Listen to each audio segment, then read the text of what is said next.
क्या कहा है, दर्शाइए कि प्रत्येक धनात्मक सम पूर्णांक 2m के रूप का होता है तथा प्रत्येक धनात्मक विषम पूर्णांक 2m+1 के रूप का होता है। बेटा यहाँ पे ये हमें करना है, प्रूफ करना है बेटा। तो कैसे करोगे, हम जानते हैं, क्या जानते हैं, अभी हमने बताया है कि प्रत्येक धनात्मक पूर्णांक, ठीक है। तो देखिए क्या करना है, हम जानते हैं कि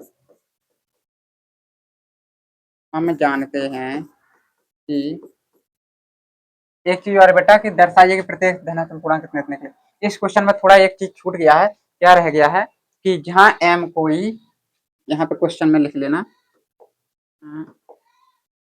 जहां m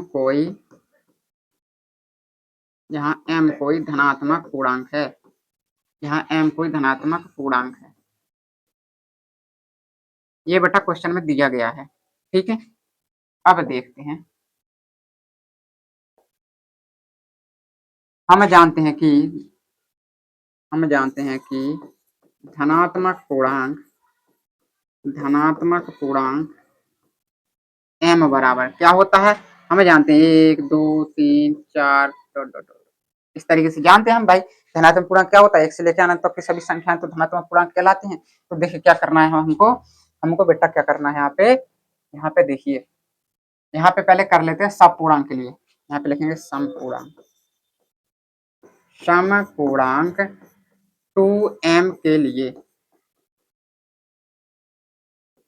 क्या है, 2m दिया है, कोई भी मान लो इसके एक पल, हमने p बराबर मान लिया, p बराबर 2m है, कोई पूर्णांक है, ठीक है। तो क्या करेंगे, m बराबर 1 के लिए, तो p बराबर कितना आ जाएगा बेटा, 2 गुणा 1, यानी p बराबर 2, जो कि कैसी संख्या है, जो कि सम है, जो कि सम संख्या है।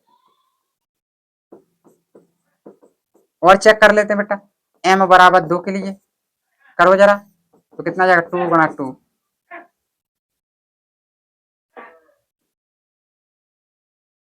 क्या करेंगे, m बराबर 2, तो बेटा क्या आ जाएगा यहाँ पे, p बराबर 2 गुणा 2, यानी p बराबर कितना आ जाएगा हमारा 4, जो कि क्या है, जो कि सम संख्या है, जो कि सम संख्या, ठीक है। और हम चेक कर सकते हैं m बराबर 3 पर, करो जरा चेक, p बराबर कितना जाएगा बेटा, 2 × 3 यानी 6, जो कि कैसी संख्या है, एक सम संख्या है, ठीक है। तो इस तरीके से हम कोई धनात्मक पूर्णांक m के लिए कोई सी भी वैल्यू रखें तो वो कैसी संख्या आएगी, एक सम संख्या आएगी। अब यहाँ पे हम करेंगे, यहाँ पे हम विषम के लिए लिख लेते हैं, समपूर्णांक के लिए यहाँ पे लिखेंगे विषम पूर्णांक के लिए, विषम पूर्णांक के लिए करेंगे बेटा, क्या हो जाएगा देखते हैं। इसके लिए भी कोई मान लो q बराबर मान लिया हमने कि 2m प्लस के 1 दे रखा है, m बराबर 1 के लिए, तो करो जरा, तो q बराबर कितना जाएगा बेटा, यहाँ पे आ जाएगा 2 × 1 प्लस के 1, यानी यहाँ पे कितना आ जाएगा 2 + 1, यानी कितना आ जाएगा यहाँ पे 3, जो कि कैसी संख्या है बेटा, जो कि विषम संख्या है, जो कि विषम संख्या है, जो कि विषम संख्या है, ठीक है बेटा, क्या है, जो कि एक विषम संख्या है हमारी, ठीक है। अब देखिए क्या करना है, m बराबर 2 के लिए, m बराबर 2 के लिए, m बराबर 2 के लिए तो रखेंगे यहाँ पे मान, तो कितना आ जाएगा, q बराबर 2 × 3 प्लस के 1, तो q बराबर कितना आ जाएगा, 3 दूना 6 प्लस के 1, q बराबर कितना आ जाएगा 7, जो कि विषम संख्या है, जो कि क्या है, विषम संख्या है। इस तरीके से हम m बराबर 3 भी वैल्यू रख सकते हैं बेटा, ठीक है। तो इस तरीके से हम कह सकते हैं, यहाँ पे लिख देंगे हम, अतः प्रत्येक धनात्मक पूर्णांक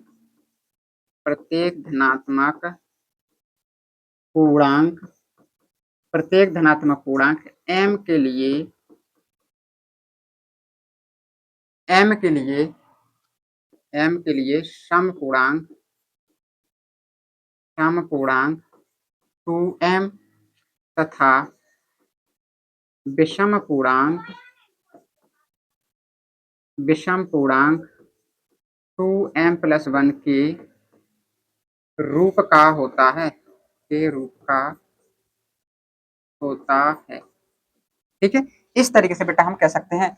ऐसा नहीं है कि मैंने दो ही वैल्यू रखी है, यानी m बराबर 1 2 3। आप चाहो तो कोई सी भी वैल्यू रख सकते हो, बस शर्त ये है कि धनात्मक पूर्णांक होनी चाहिए, एक से लेकर अनंत तक की कोई भी संख्या होनी चाहिए। तो उसके लिए हमारा जो है समपूर्णांक 2m के रूप का और विषम पूर्णांक 2m + 1 के रूप का यहाँ पे हमारा होगा।